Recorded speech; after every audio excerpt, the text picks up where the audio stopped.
and how God's money doubles. It doubles in threes every 3 years. We talk about these steps here toward peace.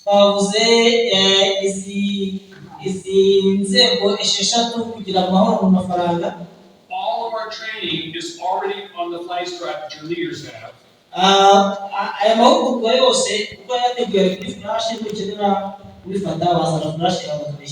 Legally, you can use this for your church.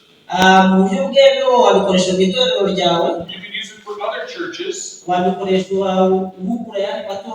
It cannot leak to non-Christians.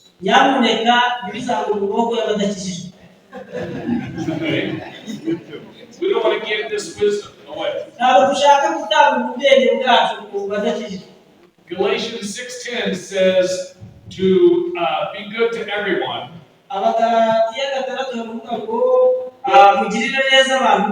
But be especially good to the church. If you give this wisdom to the non-generous anti-church, they will be making the money. None of you can leak this. We are trusting all of you. So again, Galatians 6:10 is very clear. I teach farming to non-Christians. But I will never teach factory or web to non-Christians. And you'll see why. So these are the steps to peace. And then to get out of debt. And not burn God's money. And now on something new. How do you start a business that makes a lot more money? So there's really 3 economic models.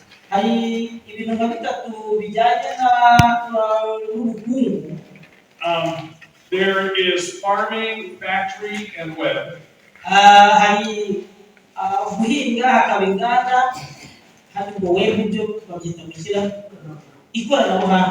You can work very hard at farming, but the factory is going to make 100 times more money. You can work all year at coffee, and in 15 minutes, the roasting factory makes 100 times more money.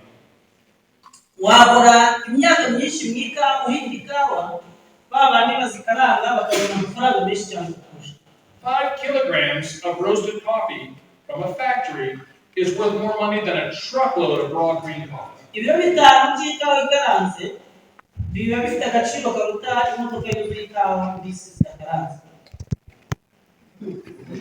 We started our NGO in 2015.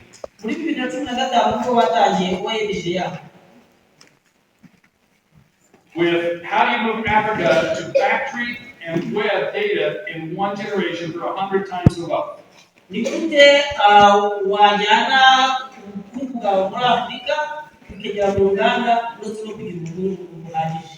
When you understand this, your neighbors will love you. They will run to the church. Your government will respect you. And we're just teaching Bible facts. So, as far as the factories go, they actually tell the farmers what to grow, how much they'll pay, when to grow it. The factories are in charge.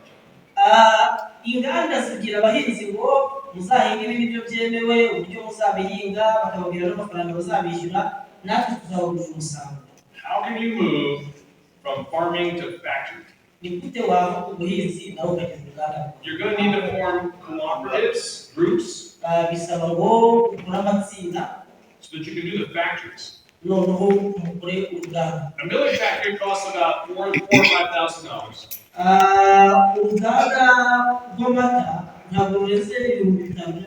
But you'll make at least twice as much money. In 1 hour. If you have goats and piggeries, you can add a co-op that organizes. When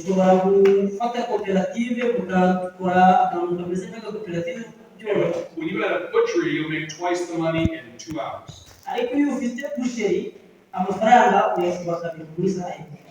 This is how you have to think.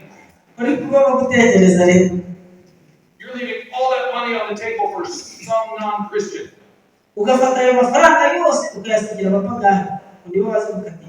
You're probably going to have to partner with others. Because together you'll each get one vote and have a factory.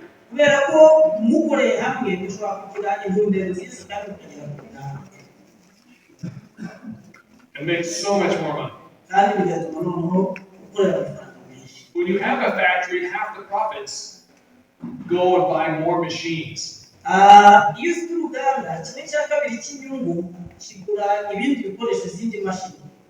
We've been coaching churches for 10 years to do this.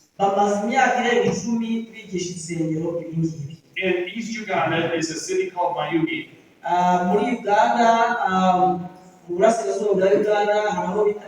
They have 3 milling factories. They have a chicken incubator.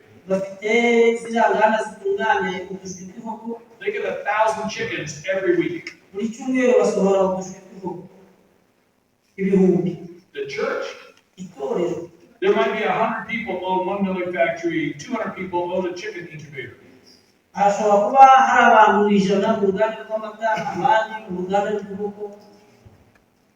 Yeah, their money much more than doubles. Half the profits go back to the church members that are the owners. And half keep buying more machinery. They're going to have a big factory. The milling factory added coffee roasting.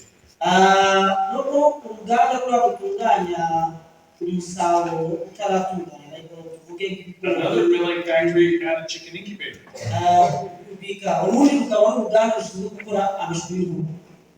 Go visit these churches. They're just moving to the next thing.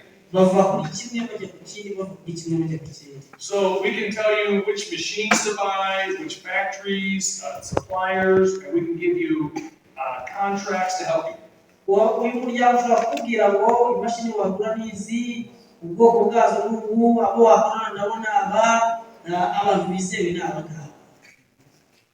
And then you can advertise on a website so that people can do mobile pay and things. I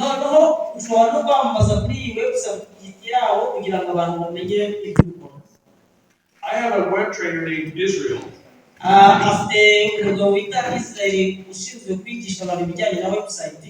He will give you a website for free. If you have a good business, he will give you the training and the tools. He will get you a good name and he will start your website and will host it free.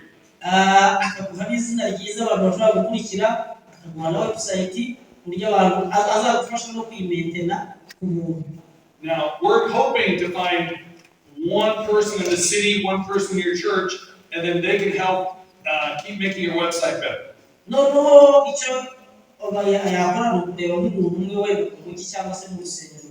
So the cost is free,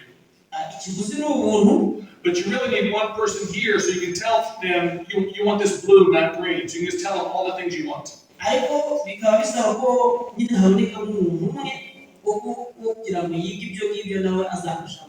That person will have great skills.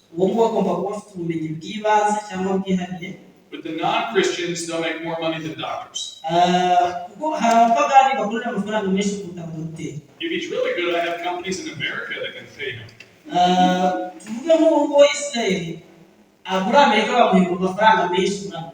America can't outsource to Russia and China anymore.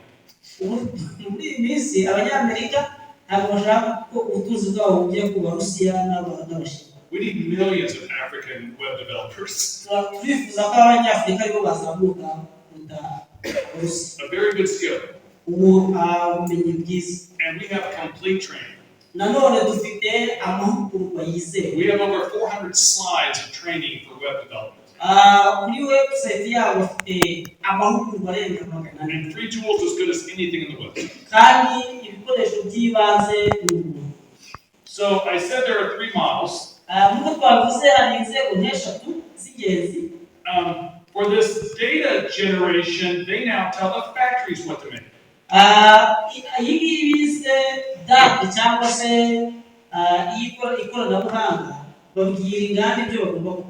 Jumia and Alibaba, they tell the factories, send a boatload, send railroad cars.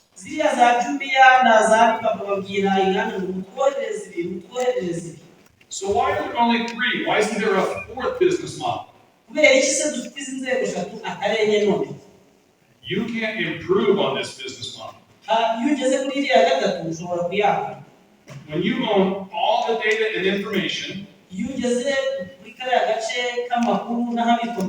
and AI can find all the ways to make money on it,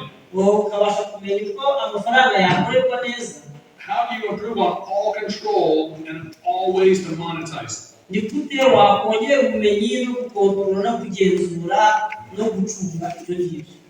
And these years are very important. We'll talk about them later.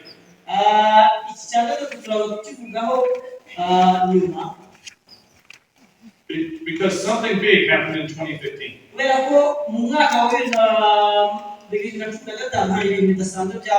If you're young, this is a great time to be alive.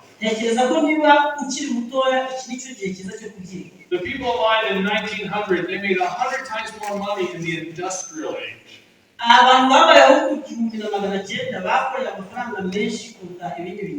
And now we have the age of data and AI, and they're making another 100 times as much money.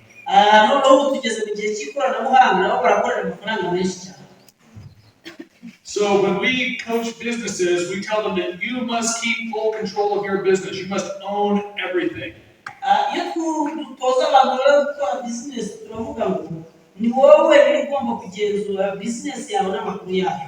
You need to move from money per hour to money per machine and money per web click.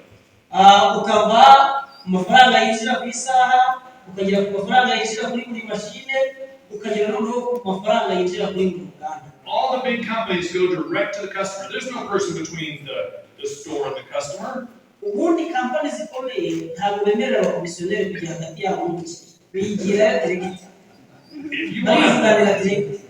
If you want Rwanda to control its companies, it needs to own all the data. Otherwise, the control leaves the country.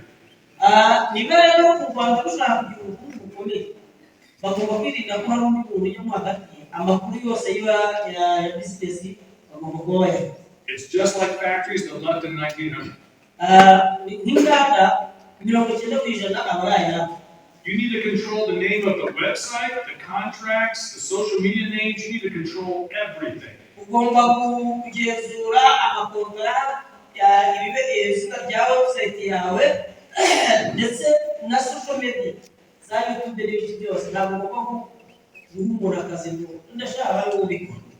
Can you go with me to every city? You're very good at this.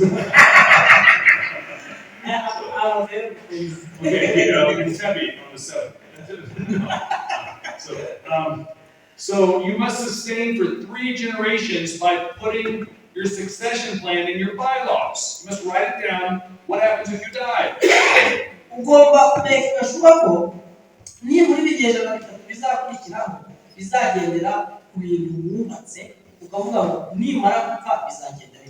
We have coached over 1,000 companies in Africa. We'll typically coach them for 30 minutes.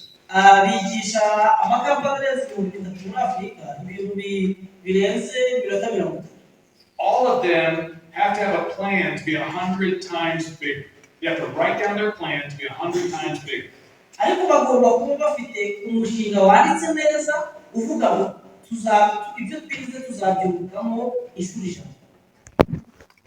We have the Holy Spirit. We have the Bible. We have, be bigger. dufite umwuka wera, dufite Bibiliya, dufite ibirenze.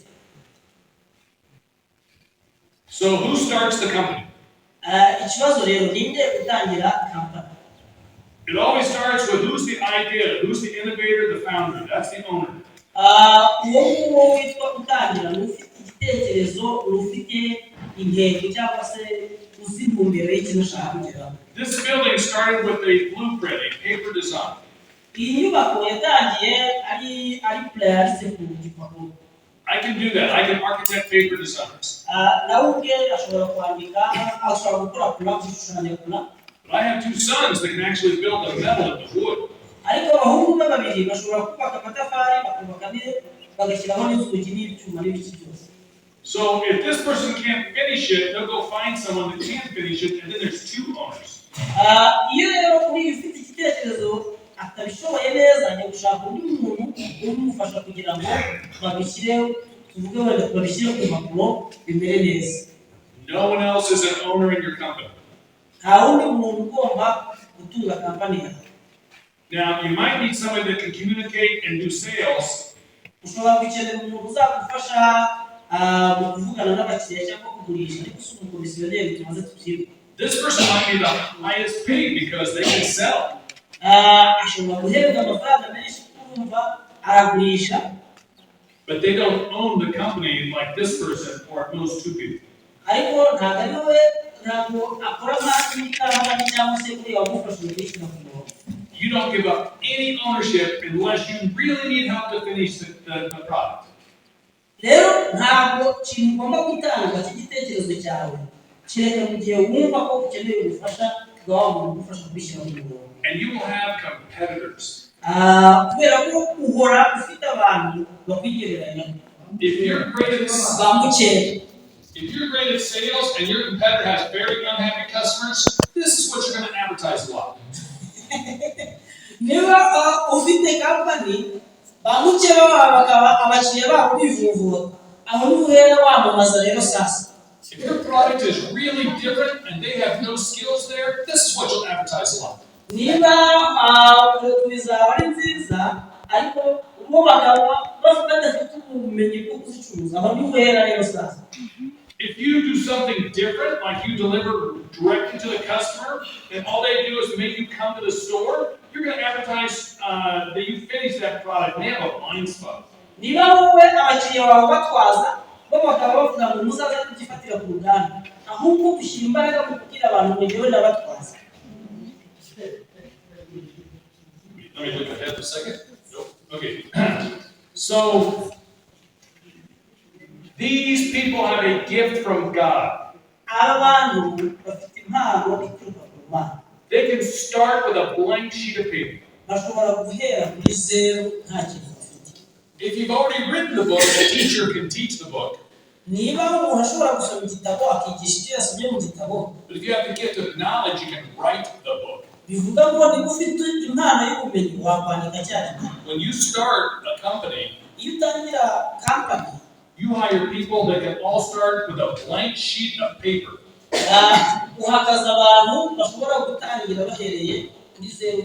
You interview them and say, how would you solve this hard problem?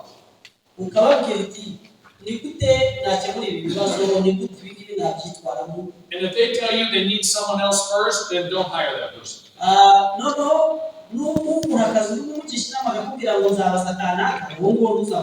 This is how you build big startups. Later, you can hire a variety of people. But until your company is big and solid, this is who you hire.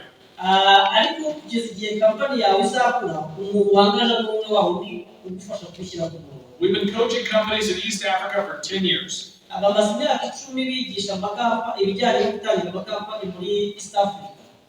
One tree planting company is the 5th biggest in the world.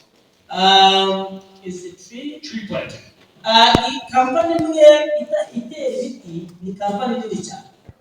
website is kajaniforestry.com. And they have 650 employees. Most of their employees were former sex traffic slaves in Sudan. abenshi baba mu Islam This company is very successful. kandi kampani irakomeye cyane. So this is what we want to coach. Iki rero cyo dushaka kwigisha. We're also coaching the biggest legal company, the biggest online payment company, biggest Spotify music. We're coaching very big companies.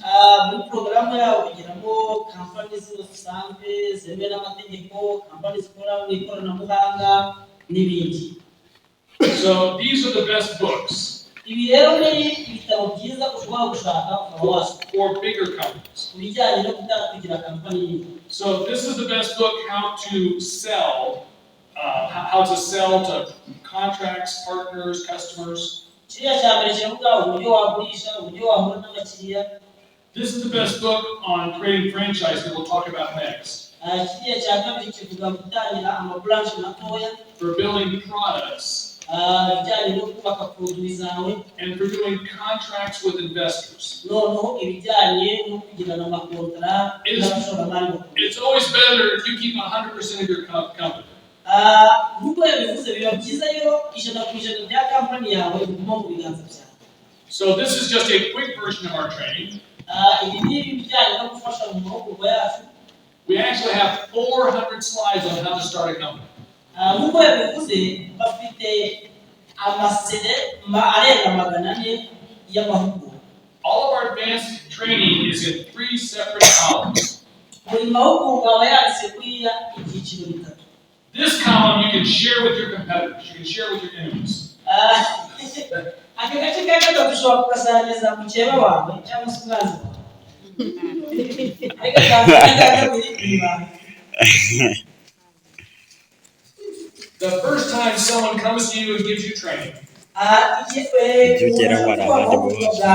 The first time it's not in that column, you let me know. Almost all trainers that come to you will teach you from this column. And you can invite your enemies to that. This is how to have internal things in the company, internal systems.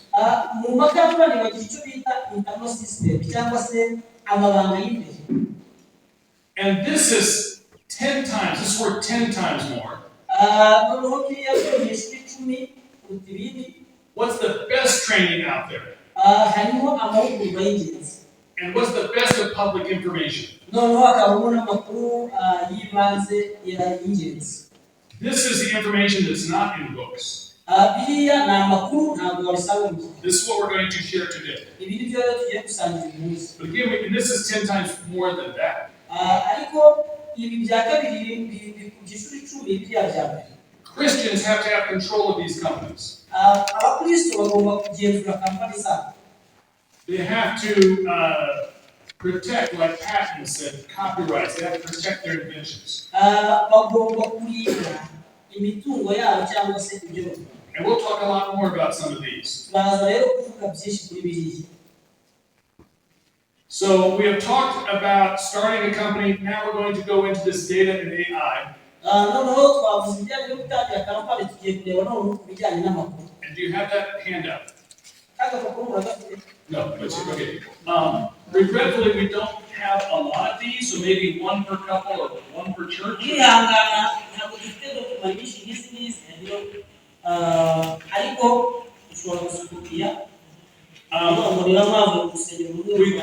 We could print more tonight. So if you can tell me how many you need for tomorrow. So good.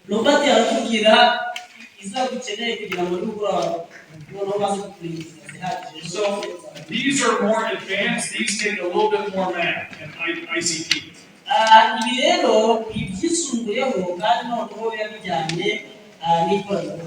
But we want you to understand the big picture because this is for bigger companies.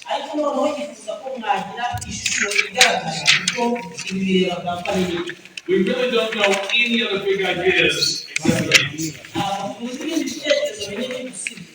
We've already looked at the greatest motivation and the greatest financial principles.